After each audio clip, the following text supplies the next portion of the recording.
It's Tuesday on YourView. Welcome to the show. I am Murayo Afolabi Brown. As always, I have the ladies with me. YK in the building. Yo. Good morning, good morning, ladies. Good morning. I don't have gist today. What happened? Is it every day I must have gist? Yes, every day. I like your makeup, though. Yeah. My makeup, thank you. The shiny thingy there. Thank you. Nice. And the shoes. Oh, thank you. You're very lucky, YK, that we don't wear the same size. You I've raided your house. You said so. It's MM and Jumoke that I enjoy because I give them your perfect shoe size. They're just the same. Even when I go shopping, it's easy to buy for them because anything I like, I just pick for them. Oh, wow. So those fine shoes. Ah, nice. Now I see. How you doing, Nima? I'm fine. What a week. I had some lows and some highs. So let me start with the lows. If you're a mother and you have children, make sure they take a lot of water. So a man had been on a bit feverish and we went to the hospital. They just did a test and said infections. But after he started the antibiotics and treatment, he decided to remove blisters. So he has bleeding gums, his tongue, he can't eat, he's crying, he's weak. And I mean, all of that, I'm almost running crazy because any alternative I start, he rejects it. For a child who's already selective about what he eats, I didn't know the alternatives, but we've been able to weather it. So he's getting better, and so I'm grateful to God. Yeah. And yesterday was I was privileged to be among the selected few to come and, inspect the Apapa Woloshoki Expressway. Yeah.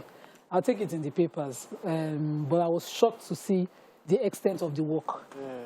But the factors, aside infrastructure, remain. That are causing the gridlock. So I heard it on the radio today, actually. Not funny. I heard someone else who was there. Suleiman yes, he was there. Yes, we're together. Okay, anything else? How you doing? I'm doing great. I'm grateful to God for everything.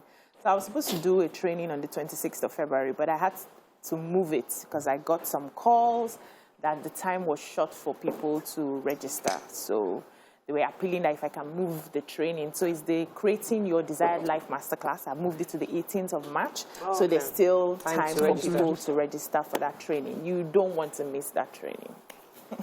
So there's this international, next week is International Women's Day. A lot of activities are planned, and I know that there's one coming up on Thursday, but I'm pretty excited about.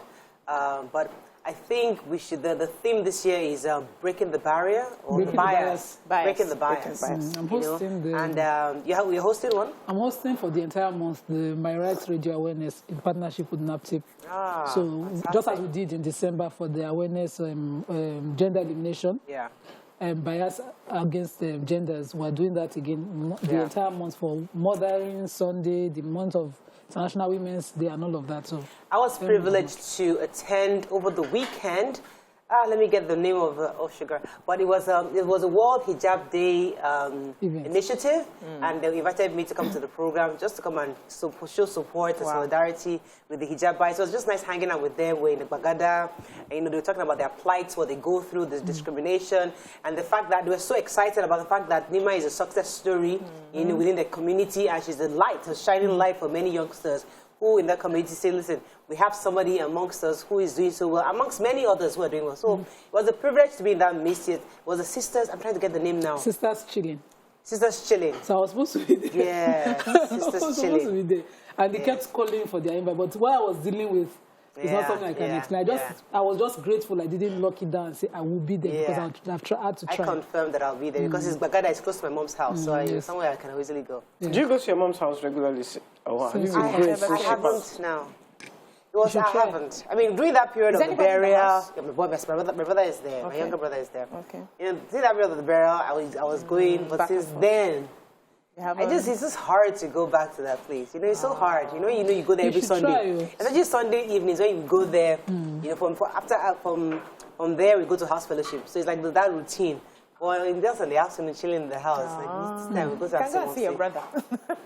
That's one young one. If you stop going, if you don't go for a while, it then becomes a strange place. If I go into the house now in Abadori, I just have to see images and it's such a strange place. But my brother lives there, and he's not supposed to still be home. I'm just not comfortable anymore when I go. I can't even sleep. It's very difficult. It's very, very difficult. When my mom, we were staying in a rented apartment duplex when my mom died, I found it so difficult to go into her room. You know, it was really difficult. So when we moved out, I was very happy. Let's go on a quick break. When we return, we go through the front pages of the papers. Stay with us. We'll be right back.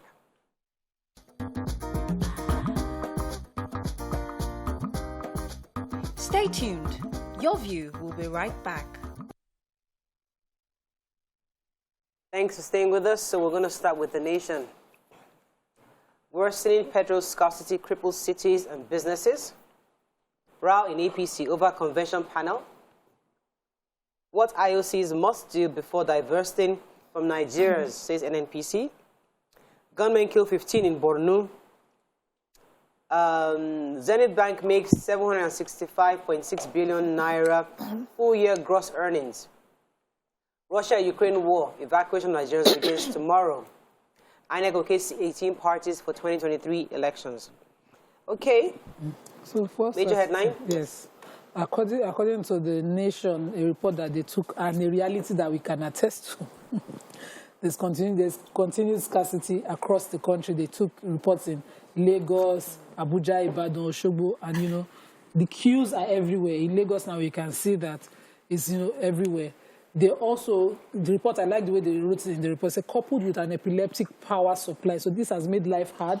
They interviewed artisans, and the cost of transportation, of course, has increased, and all of that. So those factors were taken in.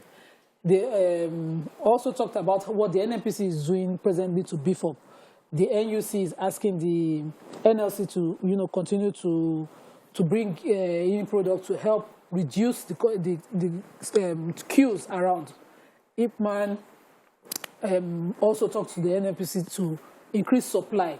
I can attest to the number of tankers on the road, starting from the Abulado into Ijegu depots, the tank farms, major queues, tankers trying to load. I hope that this reduces the queues before tomorrow.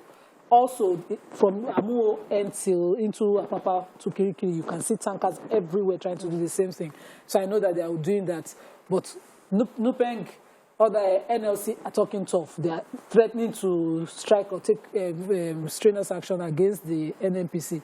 But I'm looking at what the NNPC is doing, and I'm seeing a leak that has finally exposed this structure that they claim to have. So NNPC has always said that they're the sole importers of this product, and that they got all the situation. The president, as Minister for Petroleum, has sat on this and said, no, I would supervise and supersede over this, and it will never happen. So we've escaped a situation that has fallen on us over the years. Now, we now have scarcity. And unfortunately for them, the structure that they claim to have as backup that will never seek use is failing. In the past weeks, I expected that last week this would have gone off, but we've started again. I just wanted to say that the journalists actually went to other states, and petrol is 250 in Bayelsa is 250 in some service stations is 185 to 210. In Bayelsa, it sold as much as 500 to 600 naira. Wow. Really. We heard Abuja about 650. Yeah. Wow. So, in a fairly related story, so the group managing director of the NNPC, Malam Mele Kiari, has listed a few conditions before the IOCs, as international oil companies, divest from the oil and gas sector. So they're saying that they must address the issues of abandonment of the assets and the decommissioning of sites before divesting. Another thing they also highlighted was that they must demonstrate that they are alive to the ongoing global energy transition process before they divest. So there's a lot of, there's a possibility that they want to replace some of these international oil companies with more local, possibly local investors. But they're saying that there are a few conditions that must be met before they begin to move out of the country. Yeah, so the federal government has said that from Wednesday, which is tomorrow, will begin the evacuation of 2,000 Nigerians who have fled the war in Ukraine to neighboring countries. So according to the Minister of Foreign Affairs, Geoffrey Onyema, he disclosed this in an interview that he had, and he was explaining that they had about 2,000 Nigerians who are going to be evacuated from Wednesday, and they have had talks with Air Peace and Max Air to carry out that evacuation. I think they have been, they've worked out a payment plan for those two aircrafts. Also, they said Nigerians in Ukraine are 5,000, of whom I think about 8,000 of whom 5,000 were students. And some of them have found a way to go to other countries. So there's this hub. Romania is more like a hub. They have a lot of them in Romania. Some are entering Poland, Budapest in Hungary. And Slovakia also is rising rapidly. And so they're trying to get Nigerians to go through those other countries and be evacuated back to the country. Okay. He went ahead to say that it's not the sole responsibility of the federal government to evacuate citizens. If you can travel with your own money. It's our topic. Okay. Yeah, okay. It's our topic, right. So hang in there. Okay. Okay, let's move on to the Punch. Ukraine-Russia war, I think we talked about that already. Suspected kidnappers shoot Ekiti monarch resident, laments government inaction. Dementia patient disappears from Lagos Psychiatric Hospital, Sun Slams facility. SANS reject immunity for CJN as National Assembly votes today. Human capital development critical to 2023 poll, says Bakari. Minister walks out on students protesting ASU strike. And fuel scarcity, Unity blames subsidy. Ex-depot price hit 180 to the litre. And Nigeria 993.38 billion naira imports from Russia at risk over war. Okay, start with the human interest. Yes, let me take the human interest story. A 50-year-old woman, Isioma Iyele, disappeared from the neuropsychiatric hospital. Apparently, she had dementia signs, so the son took her. The son's planned to take her, and one took her. Then they examined her and said, it's not serious enough for them to admit her, but they'll give them drugs. So he put her down to sit down, went to pay for the drugs, came back, looked for his mother. He couldn't find his mother. Started looking up and down. Said that maybe she has gone home. So he left to go home to look for his mother. The next day they came back and said they can't find their mother. Where is their mother? The hospital is saying that, look, you came, you didn't alert us in time. You didn't alert us till the next day that your mother had disappeared. And they are saying they refused to look into their CCTV cameras to see what happened to their mother. And they're accusing them of serious... So how did she disappear, cross the gate, and without ID, and she was allowed to? Because it's the Yaba, the mental home in Yaba. Yeah, I know. The security there is usually tough. But you know, the attitude of public health workers is that when you come, you go and sort buy out medicine. yourself. You go and buy this. Whether your baby is sick, carry your baby with yourself until they admit you and give you bed. So when you have an elderly person with dementia, the facility is supposed to be run in a different way. Yeah. But unfortunately, to take care of those people. Still in charge. It just goes down to our healthcare. Exactly, everything. It's terrible. It also goes as Nigerians, right? Sometimes this some people attitude to work. There's nothing wrong with you detaining that man in a specific room. So they stay here while you go and do X, Y, Z. Why does he even have to go and pay? Why does he have to leave his mother to pay when you know you... I was going to take another human interest story in the Punch. I thought the Ekiti monarch. So the actor of Eyede Ekiti State Oba Abdul Mumuni Orishagbemi was attacked by gunmen at about 8:30 p.m. according to sources. So they were trying to kidnap him, so they kind of rained bullets in his car, several bullets. But due to the move by the driver, he was able to manage and maneuver himself from the scene. Unfortunately, some of those bullets hit his leg, and he's in critical condition, but he's responding to treatment right now. And obviously, the police have responded, and they said they've confirmed the attack, and they said the traditional ruler will return to home, and they're monitoring. There'll be an investigation to ensure they find the culprits to this. Please, I wanted to say that the residents of the area have complained that the kidnappings that happen in that area is very rife, and they have been complaining, and there's no security there, they're not doing anything. So please, if you hear that there is kidnapping in an area, go there, man the place, stop it from happening. Stop waiting for them to come and report. We are too reactionary. YK, did you not see the video that happened in Edo? The soldiers were hiding. They don't go on and send. But you see the people. So the people can also, the people, let's go on a break. We have to go on a break. When we come back, we continue with the review. Yes. Stay with us, we'll be right back.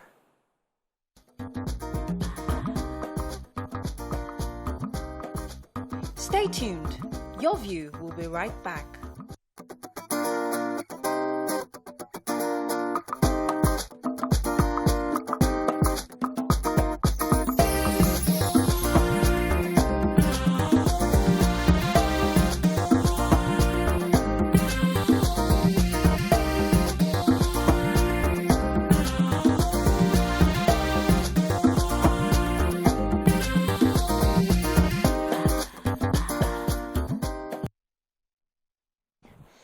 Okay, is there any other story in Punch? Let's move on to Daily Sun.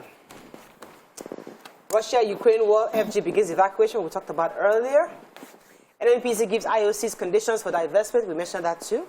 Governor's National Assembly on collision course over electricity bill. Labour storms National Assembly, demands autonomy for local government, judiciary, legislature and others.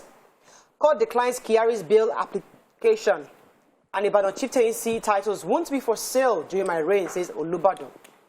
Okay, which story? Electricity bill, who has that story? I have that, but let me quickly take Labour. So Labour stormed the National Assembly yesterday to drive its support for constitutional amendments that we've been talking about. And they were talking about autonomy of local government, judiciary and legislature. So Labour decided to carry a 2-day rally ahead of voting on the proposed amendments because they want the local governments to have autonomy, they want the judiciary to have autonomy, as well as the legislature. So according to Waba, he went ahead to say that they are going to carry out this peaceful work because it seems like the local governments do not have any form of power and they have been suffering under the state government for a very long time, which is making people feel don't feel any impact of the local government on the citizens. And so everybody's running to the cities to find, a means of livelihood because they're not feeling the impact of the local government. And this is affecting us in totality. So you cannot have a constitutional review without reviewing and giving the local government powers to reach the grassroots and ensure that governance is working. They have a point there. So major point there. Go ahead. So this, some CJN are already against part of the 68 amendments under the of the 1999 Constitution, ongoing debates now at the National Assembly, rejecting immunity for the CJN and other principal officers of the judiciary. And I would rather join voice with NLC and ask for autonomy for the judiciary instead of immunity for the CJN. This is like bribe. You give them immunity because really, what exactly do you need the immunity for? My question, when they are all asking for what they immunity need up and is down, autonomy, financial. Exactly. They need financial autonomy as a judiciary to be totally independent of the executive and be able to do their work. That way, we will not need any immunity at their work, and I think they can exercise their duties well. Okay. Yeah, there's also another story. So the 36 state governors and Minister of Power yesterday were picking holes in the draft electricity bill 2022 being worked on by the Senate. So in their objection, they said it will be unconstitutional and an unjustifiable act of overreach for the Senate to consider and pass a bill that continues to treat the Federation as one single electricity jurisdiction or sector. While a single electric power sector reform may may have been useful as a catalyst for the sector in the early years of the Fourth Republic, the states have all come of age, literally and metaphorically, and the arrangements must change in a way that accepts and respects the maturity of the states in electricity matters, a reality that this Senate electricity bill does not recognize and take account of, but at best only pays the most costly lip service. So they went ahead to say that the Nigerian electricity sector is being divided into two. One, it's under the purview of the federal government, which gives about just 4,000 megawatts of electricity supply to Nigerians, which is not even enough to power the whole place.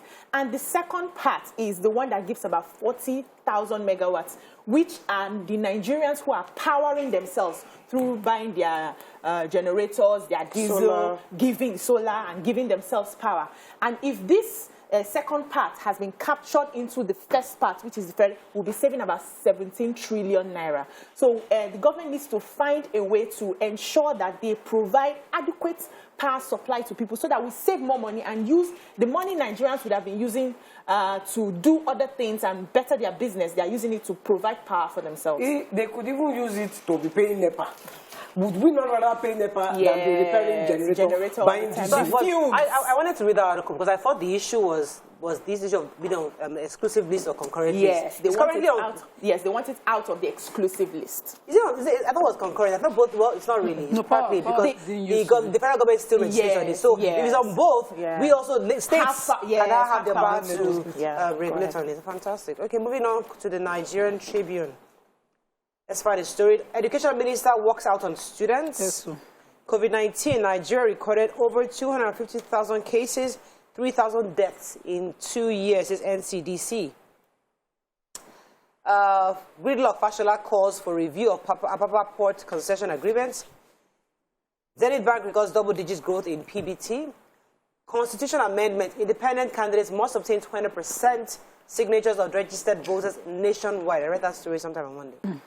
And government shoots first-class Ekiti monarch in attempted kidnap. Okay, so which story? Major headline. What happened? So the Minister for Education yesterday had his ministry surrounded by students who had initially tried to go to the National Assembly with their protest. So the National Association of Nigerian Students were protesting the strike by ASU and asking the federal government to do what is needed so that at least the strike is called off first and go back to negotiations immediately. So they went to the Ministry of Education and surrounded the building, and the minister tried to talk to them. But because, you know, the students were very assertive, that's the way I'll put it. The representatives of the Students, National Association of Nigerian Students, was saying to them that call off the strike first, go back to negotiations, we will not take it, or else we will make things tough for you, we will shut down, you know, and such words, according to the minister, now provoked him. Forgetting that, you know, is an appointee of the people, he started to say that I'm disappointed. I wrote his words somewhere. I'm very disappointed. But you weren't there. No, because I would never didn't forget. go there. I said I wrote it somewhere now. Chebina paper 9 we read. I must begin to tell by telling you that I am very disappointed if this is the way you want to put your case across to us. And then he staged a walkout out of the meeting with the students. And as a minister, yes, your office, you have power, but you must not forget that you have to be very diplomatic. This has always been the language of the National Association of What of the students? What, is there a responsibility of the students to also be respectful? Is there a responsibility? We shouldn't just be rude. I'm just no respect is debatable. Accession to is debatable. You there? Accession is also debatable. Now what if they bend them, then they talk? So what you're asking them is put it in proper language, be respectful. Let's look at it properly. These students, because when I was listening to it on the radio this morning, and I was thinking, because of my age, how would I feel if some young kids came to talk to me like that? I'll probably get angry. But I am not a civil servant. I'm not a government servant. I am not serving the people. When you are serving the people, you are responsible for something. Now, these children, I know because one of my brother's adopted children, he spent 8 years for a 4-year course in university. We are looking for work now. Can you imagine? And these kids, it's affecting their lives. It's affecting. So what they do, they all turn to criminal activities, ritual, drugs, because they're not even able to move on with their life. They're not able to. So we have to take that into consideration when we think about these young kids. And I know there's a very thin line between respect and. I agree with you, but I'm not adverse to what you're saying, Waiki. I totally understand. There's hurt. The children are mad. They have every right to be mad. Absolutely. But at the same time, in your getting angry, you also have to be civil. Is that civility? Is that civility? That this is a thin line between you burning an armed robber, burning him to death, and saying, okay, taking him to the police station. Is that thin line between, am I being civil, or am I being a barbaric? In negotiations, somebody will be assertive and angry. One other person will be calm and trying to calm the other person. It is conversation. Two of you cannot be angry at the Two of you cannot be angry. And it's the elder who should know better. That's the point I want to mess up. They said, apparently, one of them asked him, are your children not abroad? Before. Did he respond? But in all life now, they're not that will make a difference. They're not cause they cause I think they painted their account. Hey, you know what, guys? I don't know. As interesting and as laughable as it is, the truth is that we have to at some point we must have a conversation. So yes, your children are abroad, but you're the minister in charge. I still need you to call off this strike. So am I going to point in your eyes? To fix the problem, or have a conversation. You can state the truth. You can articulate your truth. And get him to understand your pain. And you can make your point. You cannot be silent because you want to respect him. Your picking they transfer him as disrespect. They're not blame only you. They're blame their teacher. They're not blame only him. Let's move on. Let's move on to Vanguard. Is there any story? 40% of Nigerian youths are jobless. Is additional. Let's find another story we haven't taken. Governors' rights, Senate reject election bill. NNPC gives oil. Okay, I talked about that already. Let's find the story. Legendary actor, poet Larry Williams dies at 81. Ukraine, a victim of Russia's expansion and world abandonment. Medical tourism will be a thing of the past, federal government vows. Any story that... So I wanted to take the gridlock, the visit yes, you haven't taken that. I'm not taking that. And I love that the minister is completely on top of his job. This is not because I was there or because I saw what I saw. I have not been to Apapa in 10 years, interior Apapa, because of the roads. And the last time I went, I almost fell on a bike, and so I stopped going. And I went there yesterday. Fortunately, I did. We started from Liverpool, and I could not even recognize some of the landmarks anymore. They had finished the renovations, all the roads. They're building an underbridge park in Liverpool, near the fish market, and all of that. We followed the road. The only area, which is why I'm always shouting on the show that they never finished the road, that was not done, is from the beggar end to the seller end. Okay. But that area was done under Onole Meme as the Minister for Works under Jonathan. So they had put asphalt on the road at the time, so it looked motorable. But we had craters at the back end towards Beggar, and that's the area they're working on now. The painful part is that with all that infrastructure and all the money spent, the situation remains gridlock because we have trucks on the road. So questions were put to the minister yesterday about why do we still have that. And the moment they concessioned the park within NPA, the trucks moved out. They don't want to submit to that. So the minister suggested that they give them an incentive for that. They also give incentives for them to move to other ports and use other ports. But we must deal with the situation here. And there's a situation in Lagos. Lagos is spending a lot of money developing Lagos. But the minds of the people who would use this infrastructure are not being developed. So people are already bringing wares on that road that they are doing. They are enjoying the great block before. We see everything. Wow. They were already coming back on the road. And they are going to gradually... What I see on the roads when I drive there is that they gradually start breaking the median, creating ways for their businesses to thrive and thriving in that chaos. Somebody has to enforce sanity there. Okay, we have to run. That's all we can take. My auntie, she was 76 today, I beg. Happy birthday, Auntie Sonia. Happy birthday to Auntie Sonia. That's all we can take on Front Page Review. When we return, we go into our hot topics. Stay with us. We'll be right back.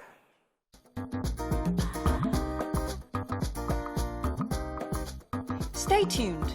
Your View will be right back.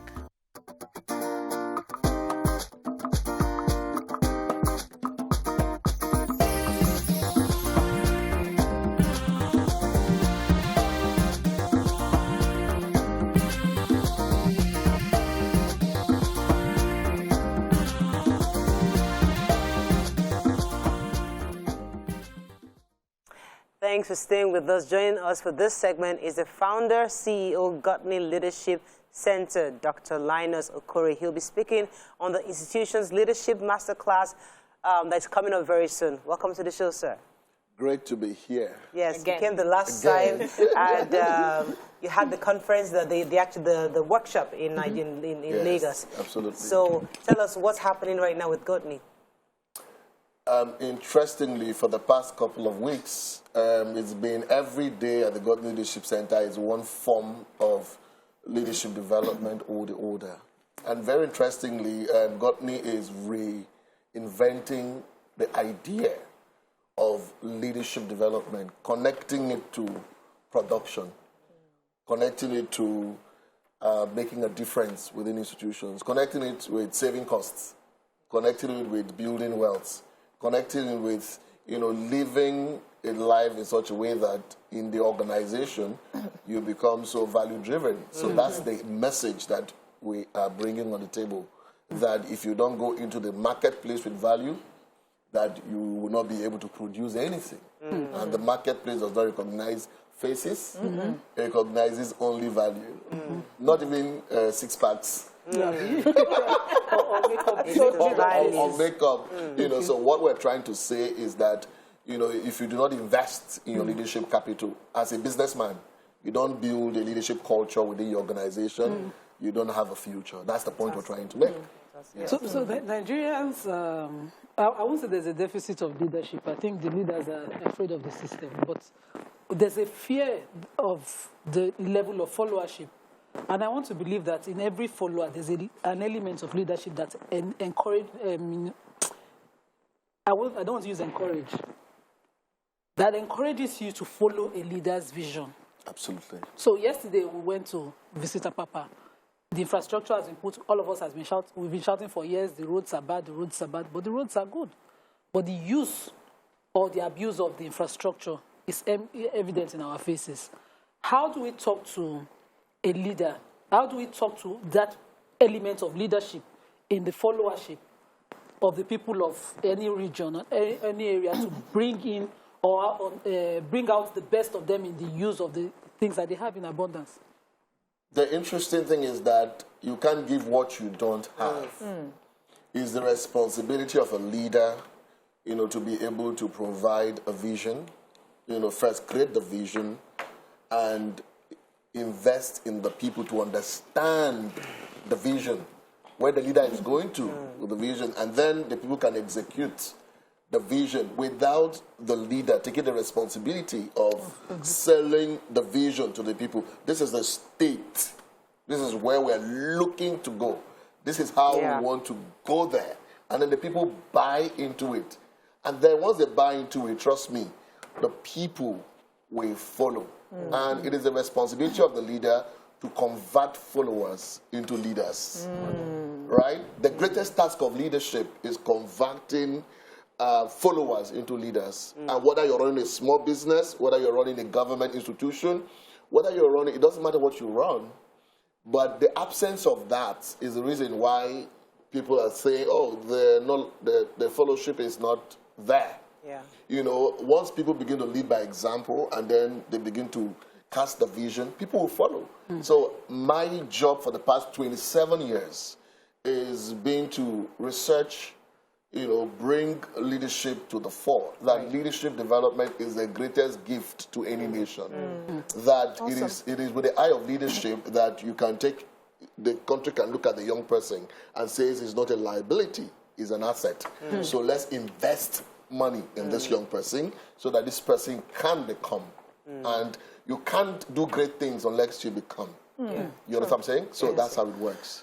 Dr. Linus Okori, I've listened to a lot of people who have had masterclasses from time to time, and I participated in yours, and it was mind-blowing. I will give you a 10 over 10.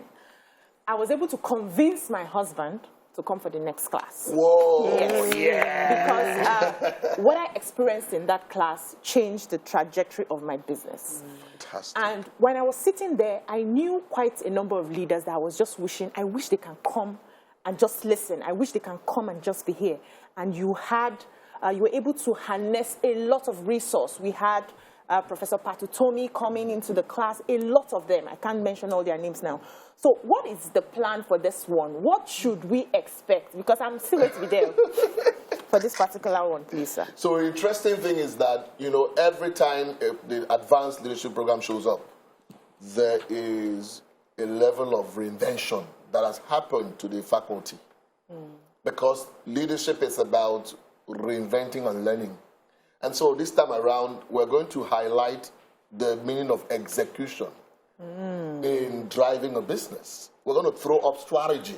What does strategy, do to inspire team dynamics, right? How do you bring innovation to drive growth? And how do you even bring corporate governance to your life, to your system, to the organization, and to create sustainability? Sustainability is key. So this one is going to be different. The interesting thing is that we're going to be running one in Abuja. And the one in Abuja specifically is going to be too loaded because George Fraser, one of our biggest faculty members from America, is going to be there to inspire the people. So it starts on Monday, the 7th to the 12th. Wow. I mean, it's a long 6 days of intensive learning. And it will interest you to know that one of the speakers right in Abuja the last time, there's a billionaire woman who has made so much impact in this country. Guess what? She's traveled the world learning leadership from Harvard, some of the top institutions in the world. But you know what happened? When she came to the Government Leadership Center, she could not leave the class in any of the sessions. So what she did was that she brought her documents to be signing during the break period. That's what she did, to let you know the quality of what we have on ground. And so it will be much more than what we've ever had. And then, of course, Lagos. I'm beginning to love Lagos. We're ready for you. I'm beginning to love Lagos. So on the 21st to the 26th of March, 1 week, at Marriott Hotel. In fact, Marriott is ready to receive us already. So we are looking forward to anyone who is running a business. Yeah, I am running a business. Anyone who is running an organization. I'm looking for the top guys in the organizations. The guys who are running public sector organizations, government institutions, state governments, should nominate some of their top people for the course. I'm looking for business leaders across Nigeria. It doesn't matter, how big your business is. If you want to take it to another level, this is the best place, to come to. And at the end of the day, when we're done, some people will actually write me checks. I'm used to receiving checks. She's coming back already. She's already coming back. So that's a testament to the quality that she received. Absolutely. So you said the days are not, of course, we know it's not cheap. So where can they go to get paid or to pay to attend and all that? How do they register? So I don't know if the number is on the screen, but if anyone wants to be part of our organization, yes, the number is on the screen. What you need to do is, state your name, what you do, and just a text message. We do not want you to. The fee is 1.5 million for the advanced leadership program, from $3,000 to 1.5 million. I mean, that's a big discount that we have given there. For Lagos, it's 2 million plus accommodation at Marriott. Yeah, it's a residency program. So 2 million plus accommodation for the number of days that you're staying. So if you are interested, all you need to do is to say, my name is this, I'm nominating the top 3 people in my organization to participate. And then the number of the screen right now, send a message right now and say, the seats are very limited right now because of the number of people that are interested already. So, about, I think for Lagos, about 15 seats available now for Lagos. For Abuja, it's about 10 seats available. So you have to work very hard to be able to at least get a seat. Every person in your organization that makes decision for the organization deserves to grow. Because unless the builder grows, the organization does not grow.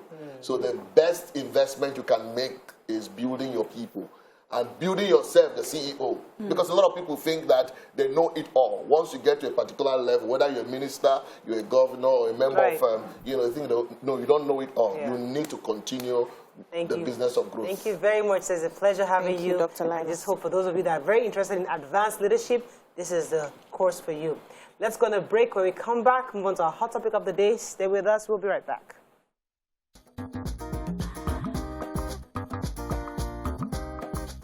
Stay tuned. Your View will be right back.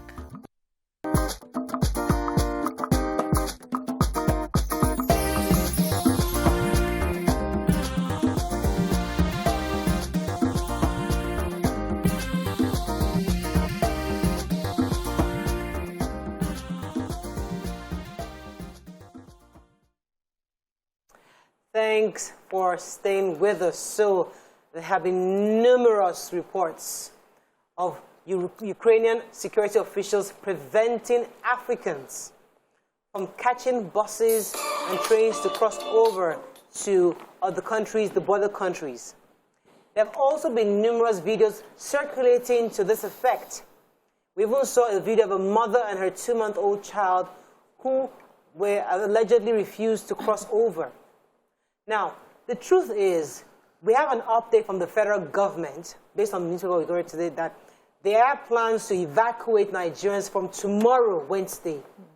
But the crucial issue is, what have been happening to these Nigerians between Saturday to date? There have been reports across on social media saying some are stranded, some Nigerians have come together to support each other and created bunkers where Nigerians are hiding and keeping warm.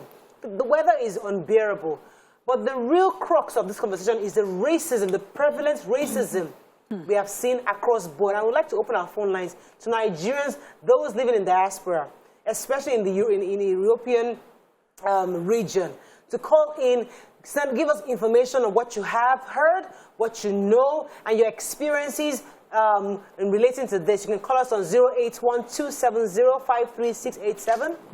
09139076948. You can tweet to us at TVC Connect. Please hashtag YourView TVC so we can read your tweet. We also like to read messages. I've got lots of messages from people, especially those in the UK, sending me a message about families. In fact, my pastor's wife was staying in church on Sunday that a mother called her that she's talking to her 16-year-old child who is in medical school, and he's crying. He said, "Mommy, I don't know what to do."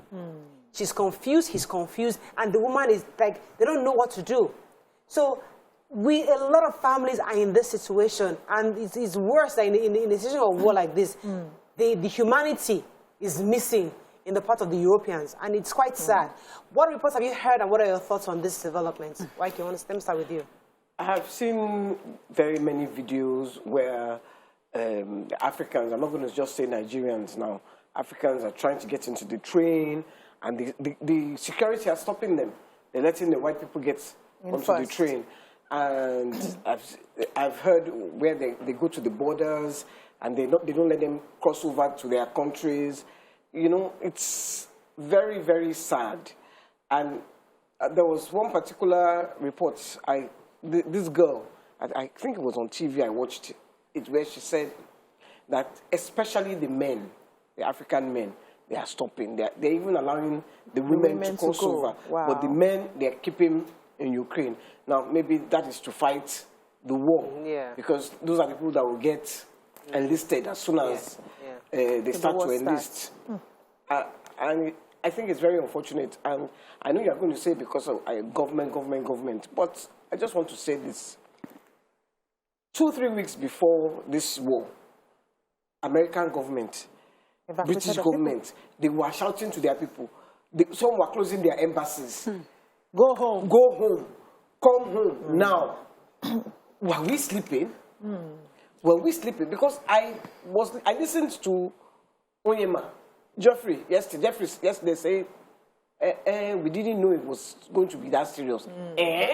No, but they had sent messages to Nigerians in January. I think it was January 26th. They sent a letter to Nigerians saying, register your name to the embassy so we know where you are in case something happens. So they were aware, but I guess they didn't heighten this to the point where they start evacuating. And some countries too, like India, there are a lot of other countries who this met suddenly, and they're just trying to plan to evacuate their own citizens too. So it's not only Nigeria that was in that situation whereby they didn't plan ahead. Yes. Yes. So according to Geoffrey in the papers this morning, said the Nigerian diplomats were the ones who told them that Russia would not invade.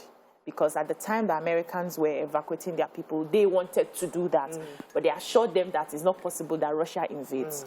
I want to say that we need to be very proactive. We need to pay attention to the signs and the seasons. You see a country like America making noise and screaming, go home.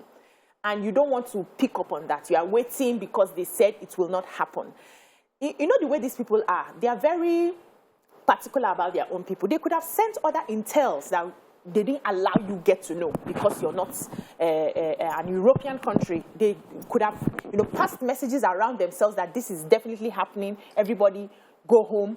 And you are waiting to collect from the Russian government that they will not invade. I think it's very unfair to Nigerians. And also, in terms of racism, we're noticing, according to the videos that we saw, that they are not allowing Nigerians to go into other countries. Africans. What did you expect? They are not. Most of these countries are not happy that you're there. They are not happy that you're taking their jobs. They are not happy that you're in their space. They see it as you are in their space, and they are not happy. And they pick up on how your government treats you back home. So what do you expect? If the Nigerian government had done what it was supposed to do by making noise and asking people to go, we would have had less people to be worried about today. See Nigerian government asking families to go home, and this same Nigerians to criticize. No, I'm just telling you, in case they did. These same Nigerians will complain. On what basis? What is the intelligence you have? Tell us. I cannot just say I paid school fees. I cannot send my children to Nigeria. You see, it's easy to talk now. But if they had done that, I know these Nigerians, they will be the first to say, on what basis? The intelligence that you had, give us that same intelligence. Let us know. The TIA are talking to, tell them to TIA talk to us directly before we start sending our children home. Is it you that paid our school fees? All sort of back and forth. It's easy to talk now. But the point is, there's racism. And the truth is, Nigerians or Africans are being faced with this. the good news I hear is that Romania, I think Hungary and others are also opening their doors, which is good, you know. But what else could Africans have done? Because somebody was saying somewhere, Nima, that instead of just evacuating Nigerians, can we plan to evacuate all the Africans, and eventually wherever you find yourself in Africa, you find your way to your country? Let's not just have a strategy for Nigerians alone. Nima, what are your thoughts when you heard these reports? You know, they tell blind man, say, well, don't start. I don't understand. So, yes, the federal government should have, but I agree totally with YK. They don't shout since say Russia won't go. If Russia no go, remember one time when they said, when we crossed the centenary, I think when we entered year 2000, and they started saying end time. Some people will travel back to the east too. And even though it was panic. Now we're talking Russia, people that have nuclear weapons. Missiles. And you will sit down. So that one, then they tell, but Nigerians' plight, Africans' plight across the world is worse. Then you see Ukrainians that are facing war and the Russians, their plight is better than our own. Half of the number of Nigerian migrants in Ukraine are there for education. As we still on strike here, ministers see the verse walk out on students that are angry, that are provoked already. So imagine that a Nigerian who says, okay, let me find better way, cheaper way to go and study. And went there, not because he doesn't love his country, but because he doesn't have better options. He went there for a better option and is caught in a war. And then racism. Imagine the video. I saw that video of that man where the train finally came. They allowed Ukrainians on the train. When they finally said, okay, they will allow women and children. They now pick his pregnant wife. I cannot imagine to find myself in a situation where I'm separated from your loved ones. Wow. These Nigerians did not go to Ukraine to seek visa. They came either for education purposes to get their degrees and leave. Nima, what is most painful to me, because I've been watching CNN since Friday. I'll let you complete. Since Friday, and not once did I see African, all the videos and pictures I've been seeing on CNN has been white Europeans. You should not have gone there. There was a report that was shared by Tokwe Fajing Bessie on our Instagram page about a news house in the America of A, where they were reporting this and this racism that blacks were suffering, and was saying that, you know, Russia should not have gone to war with Ukraine. You know, if it's countries like Afghanistan, third world countries, Africa, those people are used to war. As in, there's nothing more racist than a house refusing to report the number of Africans pushed off the trains, but willing to report that and sort of using softer words to justify how they are treating Americans and how they are treating. Wait, YK, please let me learn this thing. You see what Russia is doing to Ukraine. Israel has been doing to Palestine forever. Where was America? America is only involved in anything that their interest is involved. They need Ukraine. They want the backyard of Russia to settle their base. And that's why we are here. And it does not concern us, except that, unfortunately for our own people, they don't have an option. They went there for better options. We cannot even provide better options. What is even more painful is that the Nigerians are not talking about this angle. It's so comfortable to keep quiet. Will you talk? No. Look, I heard a newscaster like us saying, this is not, you are watching blonde, blue-eyed people, children, being treated like this. Blonde, blue-eyed. Blonde, They are blue-eyed. special. That is their special. That's wrong. It's not Afghanistan. It's not third world country. It's the same one. Third world country. So for them, and that was my problem with the Iraq war. That was my problem with Syria. That was my problem. That it was okay on your news stations to be showing poor Arab people because they have black hair and black eyes, being killed, being bombed, crying. Displaced their property. Then they will be doing charity now, because they are blonde and blue eye. They are whites like them. But there's always been an honestly. We're going to break. When we come back, because I wanted to take on to the angle the fact that our minister was able to reach out to the borders to talk through the ambassador to get them to actually allow us to cross the borders. Let us go on a break. When we come back, we'll talk about this angle. Stay with us. We'll be right back.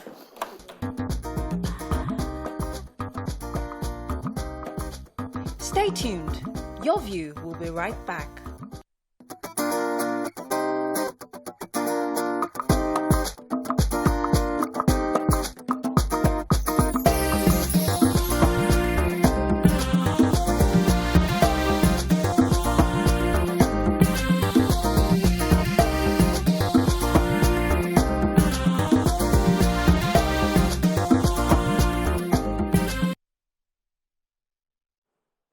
Thanks for staying with us. All right, so one of the very interesting angles in this story is how Africans, or I won't say Nigerians because that's my constituency, have been somewhat very civil in this conversation. I've been on Twitter, I've been on WhatsApp, I've been on social media, and I know that when it comes to our conduct, government is bad. Buhari did this, they did this, you know, there's something bad happened. Twitter streets are so busy talking about it. When it comes to the rudiments of what caused this issue, the fact that there's this liberal democracy dominance across the world that is moving around, and certain regions are saying, obey what we've agreed in 2014 or so. Obey what we've agreed, this Budapest agreement.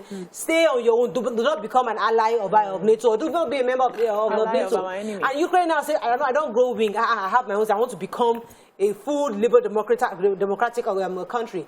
Nobody's saying the fact that Russia, some people feel that Russia is not justified, but they have a point in saying that how would you become a NATO member in my backyard? That would America have accepted this? Can America accept if Russia comes to build a base in Mexico, for example? So these are conversations that are built up. But guess what? Nigerians are not talking about that. Do you blame them? It doesn't concern us. We want our American visas and green card. So the streets of Twitter is so calm and quiet Nigerians on this matter. Nigerians, our paradise is UK, US, abroad. Just go. Finish. Nigeria is a God-forsaken country. Some people will just come, use their mouth to destroy their ancestral home, to go and build somebody's ancestral home. They love it.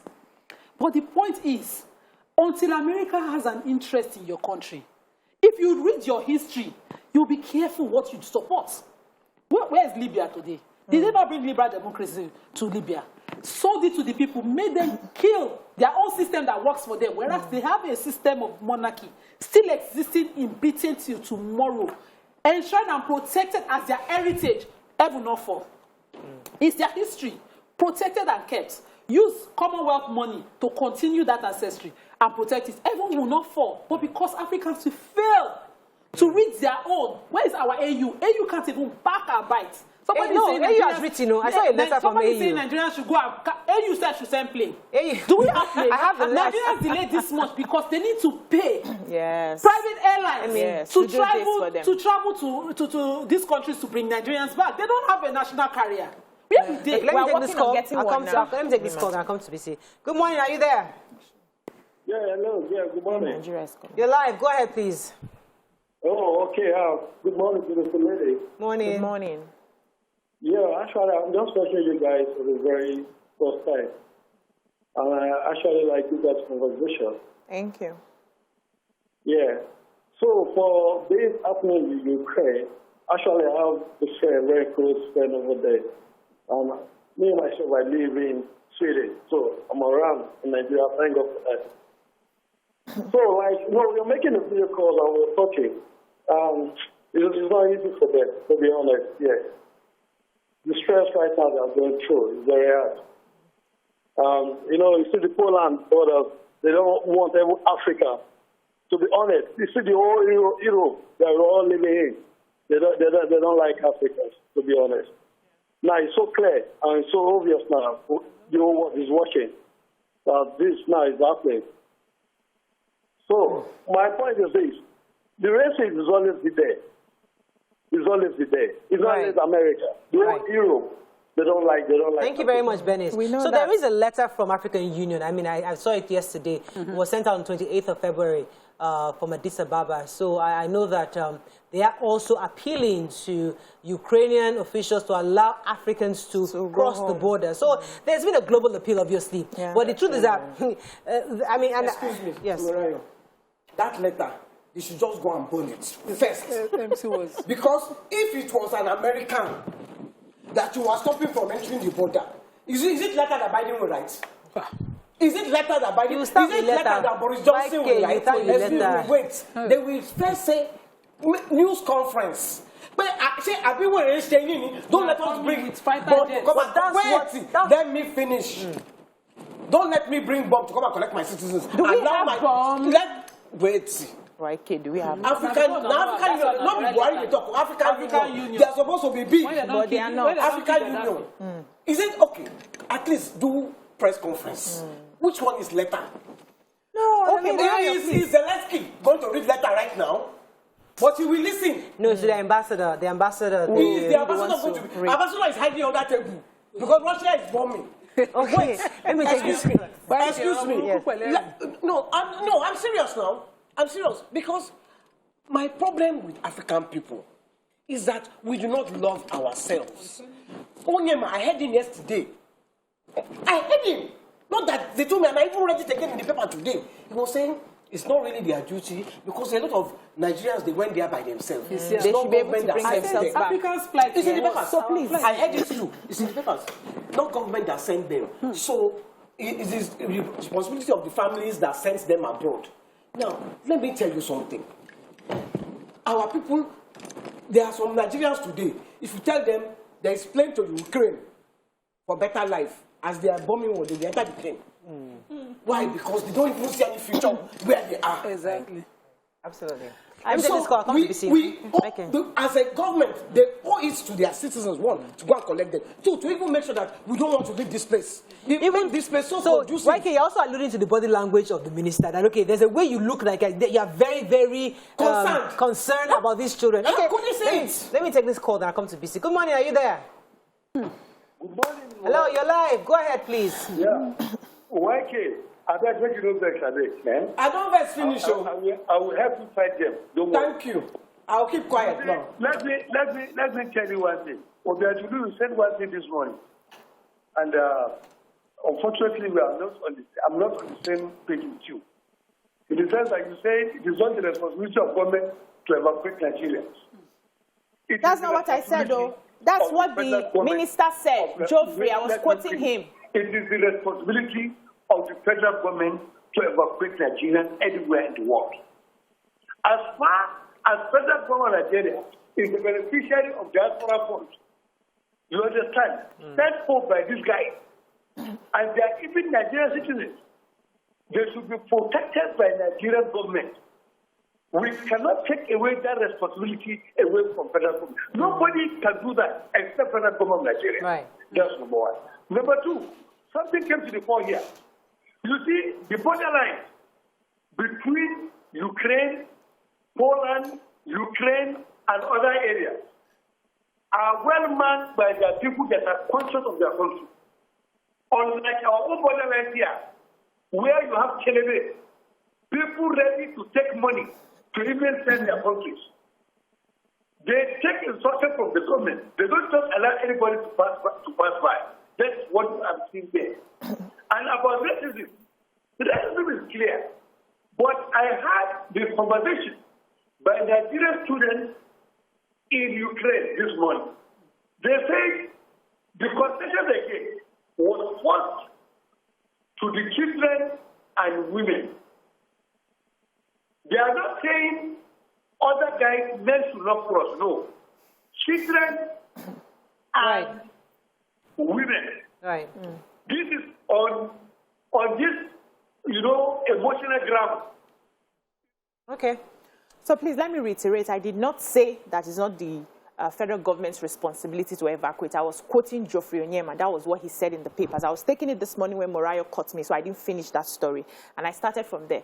But, Morayo asked the question why you haven't seen so many Nigerians fighting and talking about what the U.S. is doing. Who will go to a battle without spoils? A lot of these people are still waiting to get their green paper, they're waiting to get their visas, and then you start fighting your benefactor. When you finish that fight, is Nigeria strong enough to back you up? Is Nigeria strong enough to give you what you need? So you will pick the lesser battles. Evil. Yeah, you pick your battles. So I don't blame them. But I am looking at the solution, and I'm looking at what is that lesson we as a country, what are we learning from this? Because it will be unfair that this sort of thing happens, and in the next few years, another country, they do the same thing to us. We've always known that there is a conspiracy against Africans, and people would always present themselves as superior to us. We know that, except we're deceiving ourselves. But how do we now prevent this sort of treatment from happening next time is by equipping yourself, ensuring that you love your people in your country, giving them the simple basic amenities of life so that they can stay in their country. And even when people decide to go there and anything happens, you stand strong for them, you show your power. I think Dr. Linus Socorro answered that question when he said that people don't respect your face. They respect the value you bring. That you bring to the table. It's not about you're black, you're white, you're what. It's the fact that what value do you have? Who are you? Which country are you from? What does your continent stand for? What does the continent do? So people don't even know that about Africa. Many, the average Ukrainian, the average official on that board has no idea that the value that Africa brings. So in his own mind, like, I make this black man, please move. It's not even, he has no idea. He does not even know you exist. Let me tell you something. Europe cannot exist without Africa. Of course. But our leaders are so enslaved in their minds, in their bodies, in their souls, that they do not know how to carry themselves to make Europe know. Look, this phone and this thing that we are using cannot exist without Africa. True. It was the one that came to say, that Oba, your friend, that came to say, you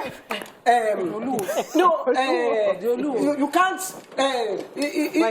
Africans cannot use it, so let them help us use it. Wait, if we trained ourselves to even value what we have, Europe cannot, and even ordinary cocoa, Europe cannot exist without eating chocolates. Where do they get the cocoa from? It's Africa.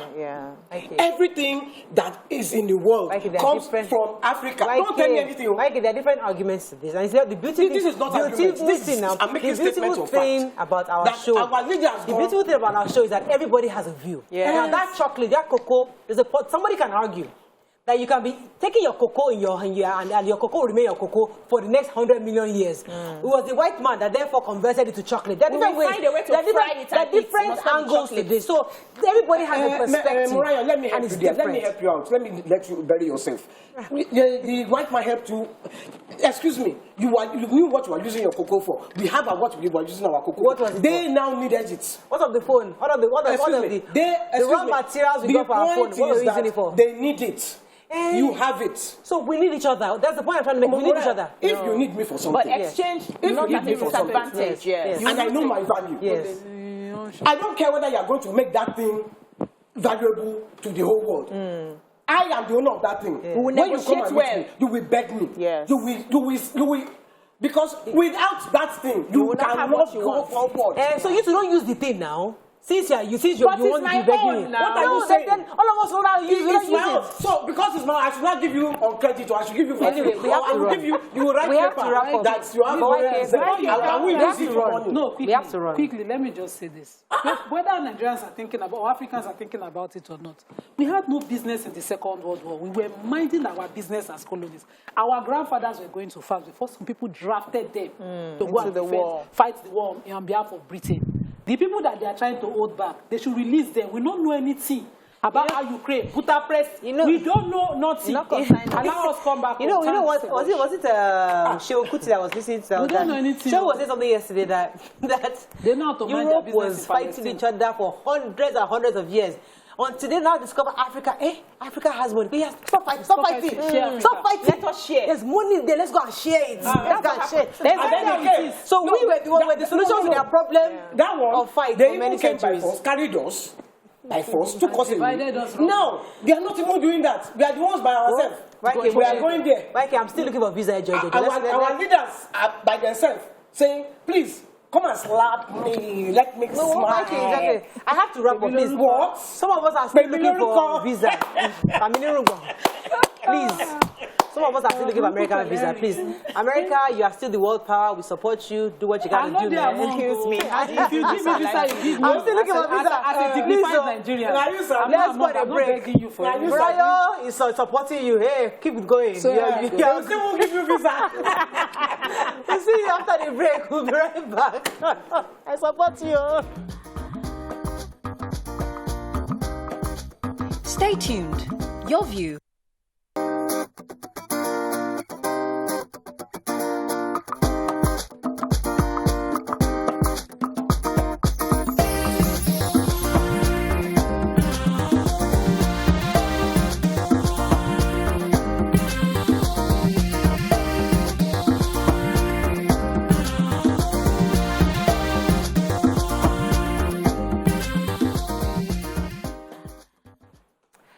Thanks for staying with us. So joining us on the show is the Managing Director of the Lagos State Waste Management Authority, LOMA, Mr. Ibrahim Odumboni.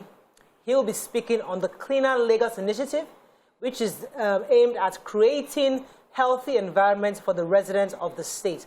Welcome, sir, to the show. Good morning, welcome. Good morning, everyone. So, Welcome. before we start talking about Cleaner Lagos, I will let Nima start, because if there's anybody that has Nima Mata and Lama Mata on her head, it is Nima. Let me give you the privilege to start this conversation.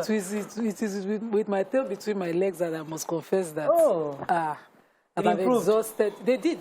I told you when I was here once that Loma not only responded, they sent a delegate to the estate. We had a meeting with the landlords, the executive with them. They then assigned a truck. But for a while now, the truck then stopped coming. And I know the reason, because I continued my investigations. I know this has been my business.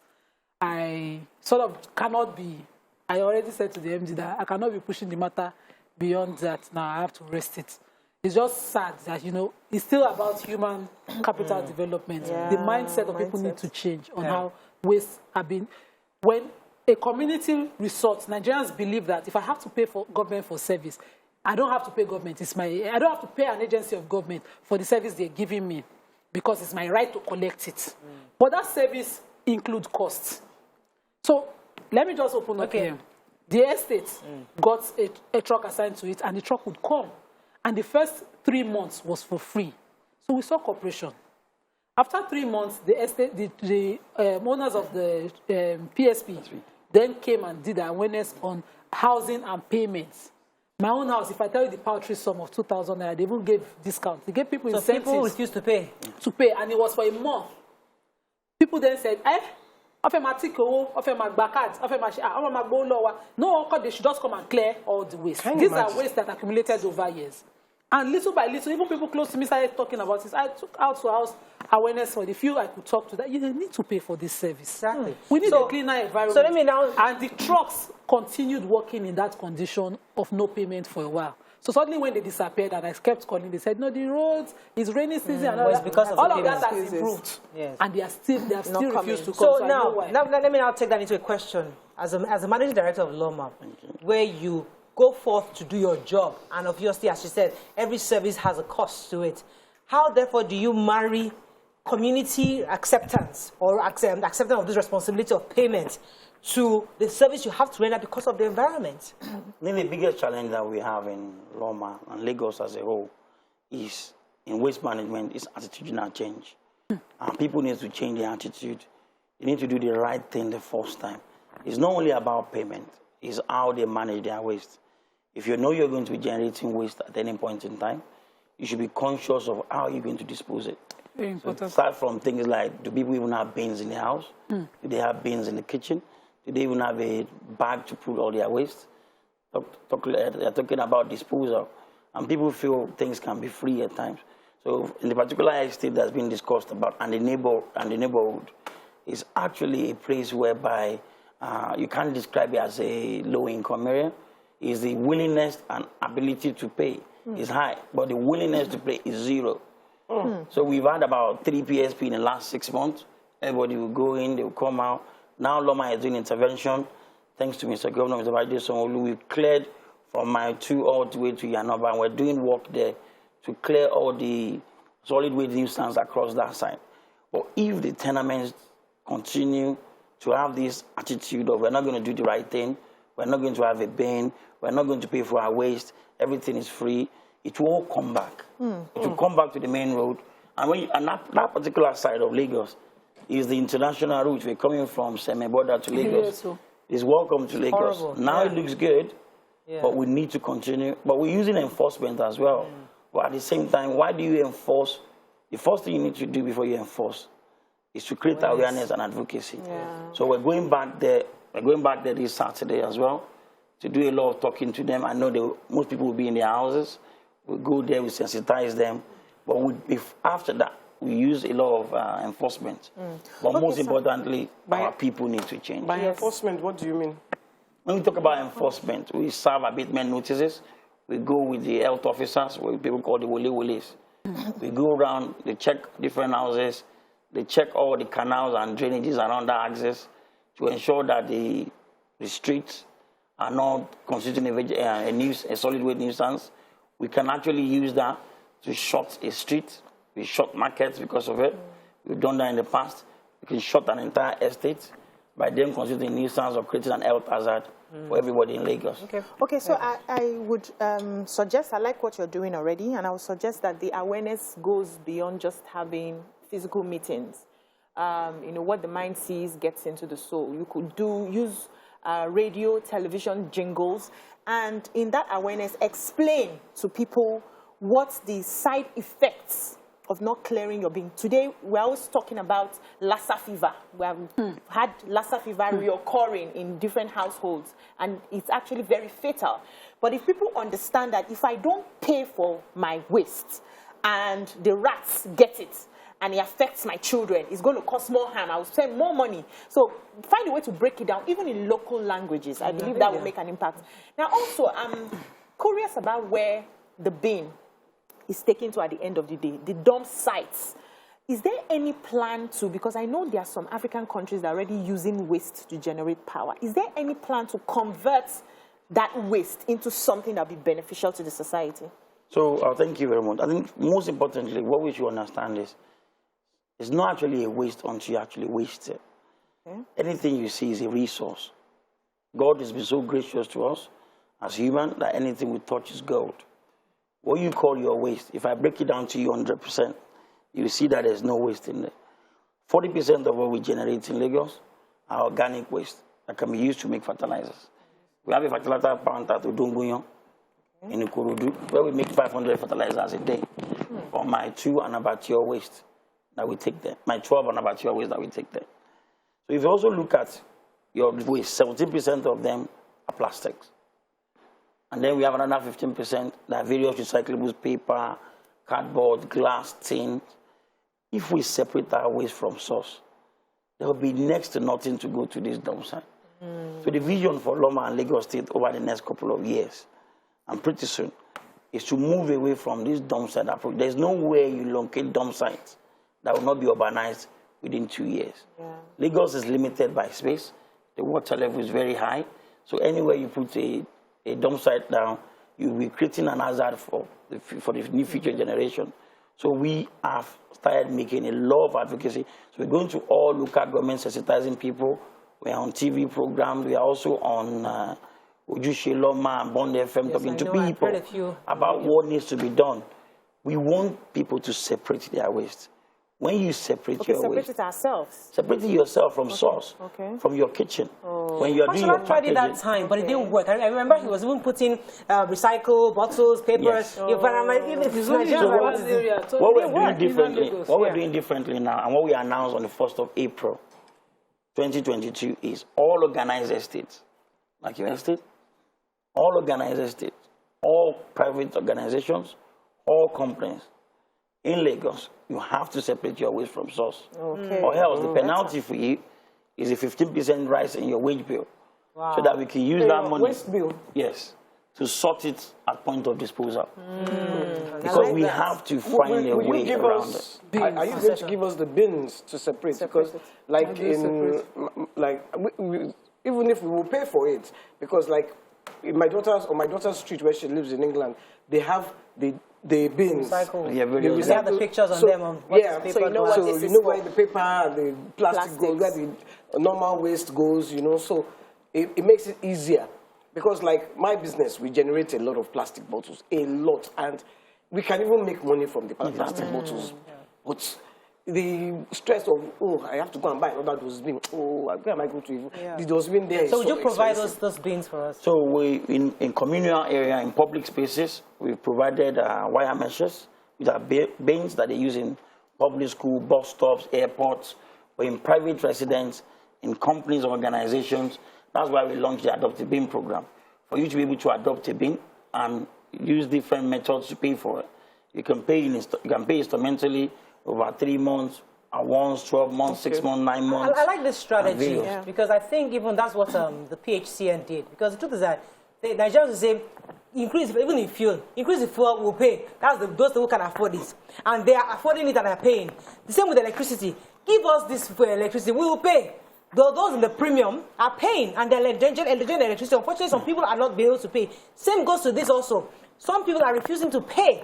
But those who in these estates can pay, they will pay for the refuse to be properly disposed. And you're starting with them, because hopefully when you do that and certain areas are being done that way, others can begin to see the importance of doing of separating the waste. I think that's a good idea. There's more that needs to be done when it comes to awareness, because some people assume that because they are low income, which is their reality, even in my estate, there are certain people who can afford. Yes. There are certain people living there as tenants who think, no, I don't need this extra bill.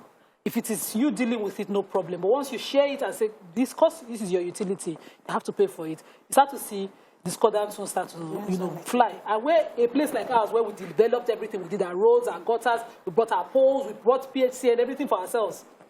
People would always rise. I've seen that happen. I've seen police attempt to arrest an executive member because somebody says, I don't want to pay. So there's a lot of awareness that needs to go into make people change mindsets about these things. Somebody needs to talk to them and say, this is why. This is so your do you think the talking really works? I think, let me a one-on-one talk might not work, but a continuous effort, because you see, the way the PSP to my estate gave up, for me, was painful, because there needs to be sensitization, and you only come to pick waste. You don't want to talk too much. You did only one attempt at talking and you left. Nima, let me try and see. If I keep talking, I'm not defending you. If I keep talking to a community, and just like you said, 3 months, they gave these people for free, and they refuse to pay and do the right thing. What I would do if I were them, I would go to a different estate who is willing to pay. And you will see my services, and you also be like, how come it's a business estate that they're only cleaning, they're only picking up? When I now see that other people have electricity, they're clearing their waste, they're getting fuel or whatever it is, I can now, as an Nigerian, I'll call my own people together, because you as an outsider talking to me, I might not listen to you because I'm government. But if I call my community together myself, people will check this will they have light, this will they have this, let us agree to pay. This is how much. I will not be able to liaise on your behalf to pay. I'm just saying, because but we can't keep talking. She's saying they didn't sensitize them. Tell them why they 3 have months. to pay. No. They were just coming and taking the Mariah, when rubbish. they come into a community, the first 3 months is the rebate period. For that community, they do it for free. It's them who do that. So after that, they start to charge. And because they started charging, the people were not expecting the charges, and then they started to flare up. When they resisted it, they gave up. They should have continued talking to them on the benefits long term. Because see, the reality is, I can't do this alone. See, I don't want to jump on your legs. Let's go back to our guests, because this cleaner legislation, we need to really what is it and what does it cost? Yes. I think if you look at our various communities, the expectation of everyone needs to be well managed. I listened to the guest you had here before me and the conversation you're having. It's all about us managing our expectation. Nobody will fix your backyard for you. Yes. It's you that will fix it yourself. True. So can we police ourselves in that estate? Do you have an environmental committee in your estate? That's their job, to check what's going on around their estates. If Loma cannot employ everybody in Lagos, that's why we go to local government, we talk to CDAs, CDCs. Let this landlord association, let them take the ownership. If a landlord is misbehaving on his street, the street can expel a landlord. They can deal with the landlord. There's the minimum thing you could do when you're not the one residing there. So we will continue to talk to our local government chairman. Start all these local policing. There are loads of youths out there that can actually generate jobs and income through enforcement. Some of us remember the days of Kai. You don't throw paper on the floor. Why? Because there is a consequence for what we do. Consequential management is very common to everybody in Nigeria. When there's no consequence, you do what you want. But the consequence of what? What is the consequence? So the consequence has to be established by that community. There is a law against not having a bin in your house. But do you want us to start locking people up because they don't have bins in their house? So that's why we're saying adopt a bin, use any bin you want, have a bin. Let us give them the opportunity to have a bin before you start enforcing. So this Adopt a Bin program, do you, I hear that Lagos State has supplied over 40,000? So we start with the 40,000 initial supply. It's not enough. I know, because very well. Is it for free? You're just giving? No, you pay for it. You go on to the buylomabin.com website to request and pre-order yours as well. And the whole idea about Adopt a Bin is very simple. We have over 2 million households in Lagos, and knowing fully well that we can boast that over 35% of those households have a bin, and they have a one-bin system. One bin, just general waste. What about the remaining 65+%? They don't have a bin. That's why you are driving, you are seeing waste everywhere. There's a new thing in Lagos now. It's called waste migration. Say you live in Ikorodu, you work in Alausa, you come in the morning, you bring your waste. Oh, you live in Ikeja, we're going to island to work, you carry your waste. Because people on the island, people on the places you are going to, people that live in Magodo and all those places around, people that even live in Ayobong, they are paying for their waste. But why are you disadvantaging them by bringing your waste to them? Guess what they do? Because we have a big bin. They now dump it at shrine. You will see them with their suit and their tie. Yes. As they are passing, they just come and dump inside So there's a lot of waste migration. That's wickedness. It's wickedness. But we're doing a lot against that now. That's why we have over 450 policing outfits all across Lagos. And our idea is to use timestamp camera, take evidences, get people and prosecute them. Last year, we have about 83 people sentenced to prison because you have a fine and you have a prison sentence. 83 people serve a prison sentence for waste nuisance last year. Interesting.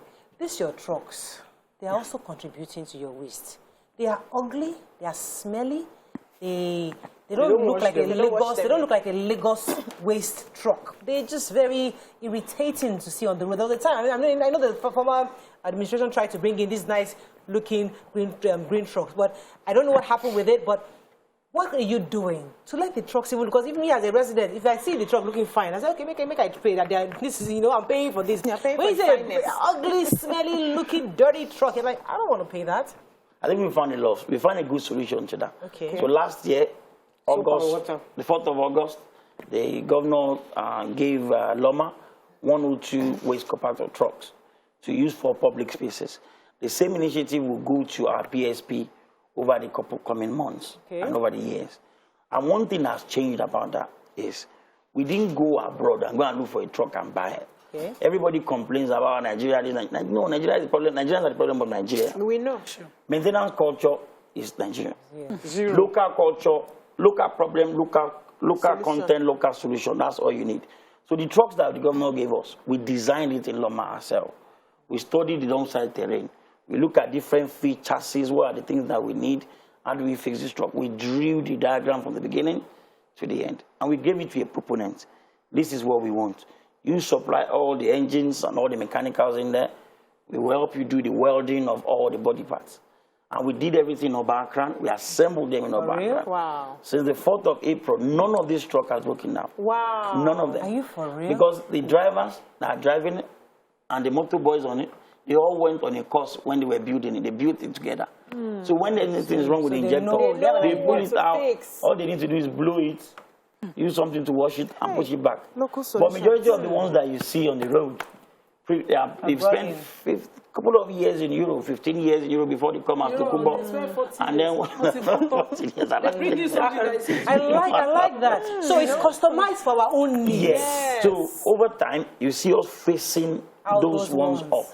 Let us depend on our own product. Solutions. If you like your Ankara, like it until it becomes your favorite. If you like your local thing, see, it might look fake to you, but fake will become real if you continue to patronize it. And that's what we need in Nigeria. Local solution, local content. Fake will become real if you continue to patronize. There was a time. I don't like that statement, fake will become real. It's not fake. It's not fake. It's yours. It's a make it fake. Sorry, I meant the definition of your own definition of this is substandard, local. It becomes There is another controversy. The Oga MD. These your PSPs. There was a time that they were not paying these cleaners on the road. They were complaining. There was a contract about what they get from you is different from what's paid, and they were complaining. How was that resolved? And how have you forestalled it? That was historic. There was a moment that we had a bit of a changeover in administration in Loma, and that's when I came into government. So there were we had some liabilities at that point in time that the governor quickly resolved for us. So that gave us the room to also investigate and review the sweeping program as a whole, and then look at the safety of those women, the mothers, the daughters, and the husbands that are going out there to keep Lagos clean. What do we do? So at the end of it, we were able to ensure that their wages are paid timely. The contractors that we subcontracted to have to pay them before the 5th of the following month, and we ensure that all their payments are made. So, for example, the payment for February will be made to them in the next couple of days or probably hours, which we've gotten to that stage. But at that point in time, there were a couple of arrests. Also, we look at the health and safety of it. So we have a lot of mortality rate, a high mortality rate. We change their uniform to lemon green. You can see them from 50 meters away. That reduces but do you think the that is a accidents. conducive way to clean the streets? I would have thought you would get those cleaning trucks or something. We have them. They work at different times. Those women, their lives are in danger. Yeah, so we continue to review. Some people, they have been drinking paraga since morning. Whether you put lemon green, they are not seeing. Aside from the truck, aside from their uniforms, these things they inhale, doesn't it affect them? All this, the dust? Not the dust. The waste, smelling all this funny, this bad thingy, does it affect them? Does it? I don't know medically. Does it affect them medically when you inhale so much of these biological waste and all these chemicals? I think the reality there is every job has its own hazard, and it's about mitigating it to ensure that the effect is reduced. So we provide them with face masks, and we have health clinic for them from time to time. Even those that are working at our dorm site, we do health clinic for them. Checks and various things for them as well. We also provide them with medical insurance. So in case there's an accident, we have a medical cover for that. When we have loss of life, when we have permanent disabilities, those things as well are being looked after for them. Thank you. Please, sorry to interrupt you. That place, that dump site, is it still existing? Because, you know, one day I drove through it. You see the smell, Not the smell. I drove inside. The cockroaches that attached themselves to my car. What were you doing inside?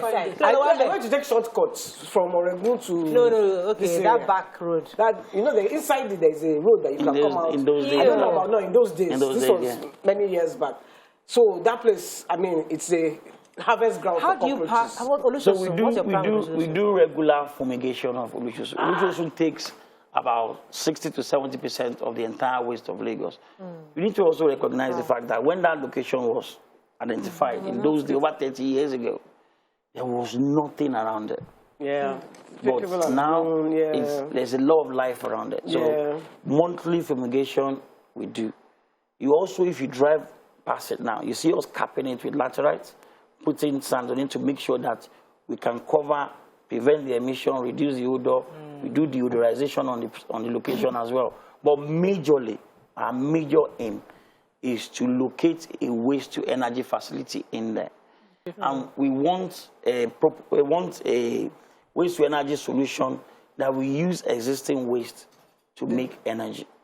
So someone that will take what we already have there to generate and convert it to energy. Okay, we have to wrap up soon. There's a question, there's a comment on Twitter. Jayola Mileko says, the PSP attached to my area stopped coming with excuses of truck broken down. Help me ask him, what is the way forward to this? So how does he make a complaint? Is there so with Loma, we have our own customer care line. So we have a customer care unit. We have about 10 people that work 7 to 7 every day. So when you have situations like that, you can call. For Glo users, a free line is 617. And also for non-Glo users, we have 070-80-60-1020 that you can call to be actually report things like this. I want to take because we provide it. So 070 80 60 1020. Okay. And also for Glo users 617.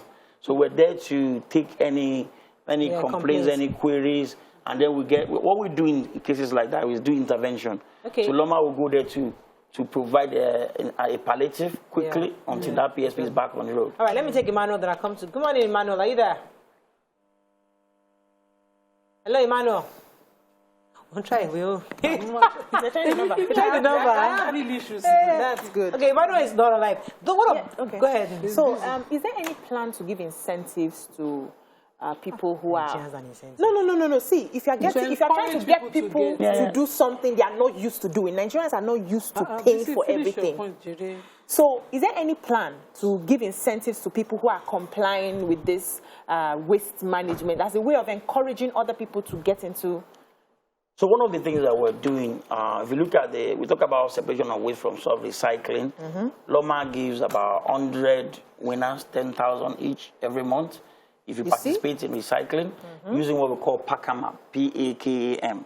It's on Android and it's on iOS as well. Okay. So if you download it, it's like Uber.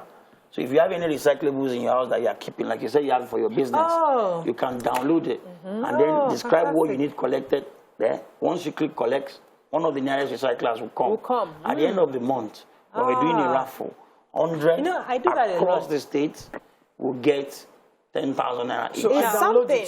You download it on your phone. Pakam. P-A-K-A-M. You see, because I live with my brother, recycling is a major thing for my brother. He's an environmental guy in the US.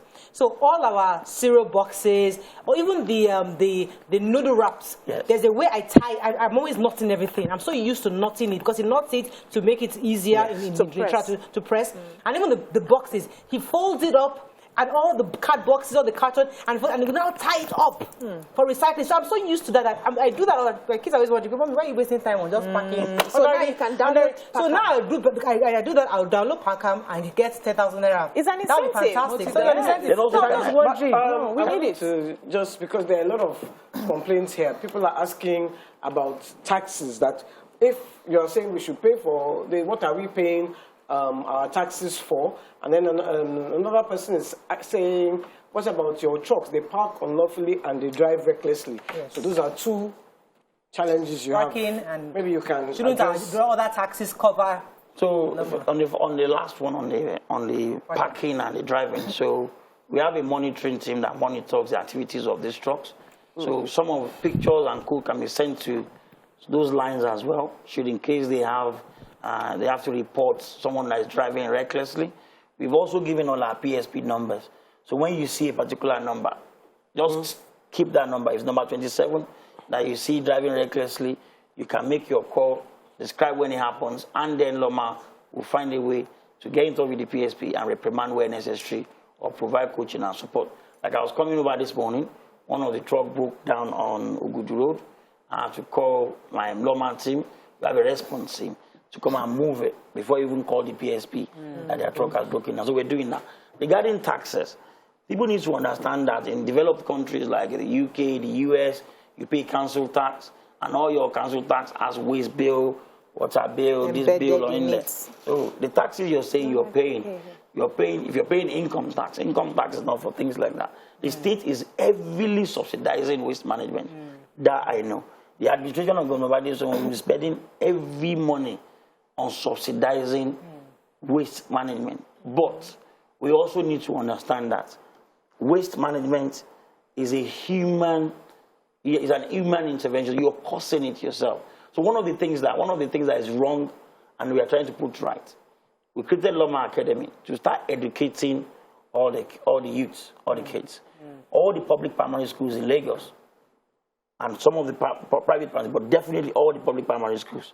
They are now teaching waste management for 30 minutes every week. Good. Because let's start from bottom up. Yes. Let them go there. When they become advocate, they can ask Mom, why don't you have a bin in our house? Because sometimes you go over 18, it's about survival instinct. And so we try, you talk. I want you to help Nigerians understand what PSP, because you've been saying PSP for a while. So Nigerians don't understand that. So private sector participants. So they feel when they see Loma, they think it's you. But the truth is that you have PSPs who are this private service. So basically can own a truck and come to you and say, I'll provide service. So they are private owners. That's the PSP. So that's why your job is to pretend over them. Exactly. So if you're going to be paying taxes, you're going to pay so that you can maintain and ensure that they do their job. So if you have a better understanding of it, then maybe we'll pay our taxes. So our PSP are private sector participants. That's the full meaning of it. So Loma is a regulator of solid waste management in Lagos. And we franchise all these, our wards, our slots to all the PSPs. We have 437 PSPs across Lagos. That's a lot. And each of them have a minimum of 2 trucks. That's a requirement for you to be a PSP. Each of the truck costs minimum 20 million naira. And then if a truck is to fuel 50 liters today of diesel at 425, that's about 19,000 plus motorboy, plus driver that collects wages, cash only. So if they come to you with 19,000 already in deficit, and you are not ready to pay for the service, it's painful. It becomes difficult. Yeah. They all become a going concern. Today they can come, tomorrow they cannot come. And when this truck breaks down, what do you do to service it? So most importantly, the Loma, as the regulator, will intervene on public spaces. All the major 40 routes that we have in Lagos, all the highways, we do that. Public school, we do that. Public hospital, we do that. Yes. So all the other ones that are private, residential, they are done by PSP. So now you understand why those guys didn't come back after 3 months. Once you put 3 months, after they pay you 3 months. No, Nigerians don't like to pay for anything. You see, we don't like to pay nothing. When it's public and government, you need to do more. The way they gave up and left is not sustainable. Like this one. It's also their business, it's their market. So you go and sensitize people on the benefits of doing your... No, I think if they say government, go and sensitize your people. Me, I'll go and carry my business somewhere else.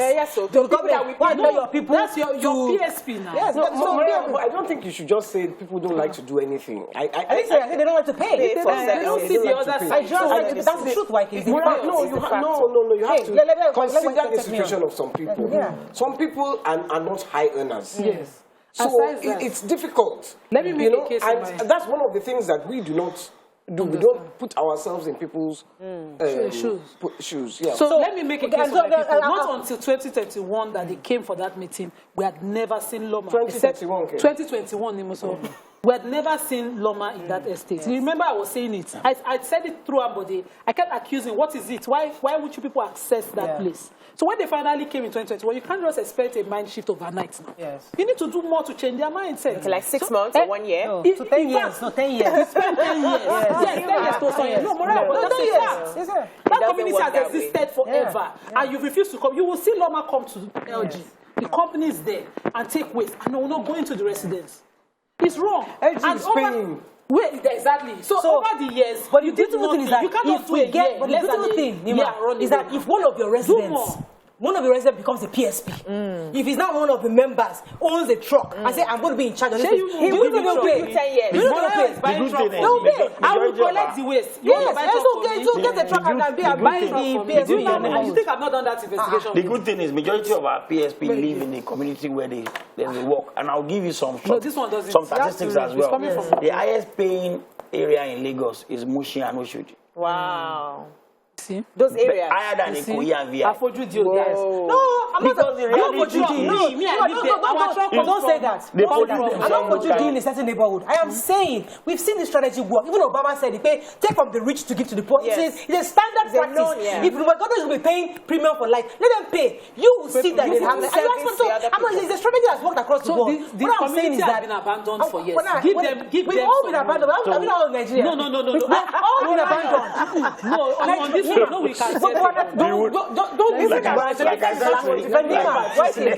We were all been abandoned until PHC came to us and said, okay, well, I'll give an option. Those of you that want to pay premium, this is how much it is. Otherwise, you start paying premium and now you don't open. No, I'm not about the estate right there. I know that you started the question with me. So you guys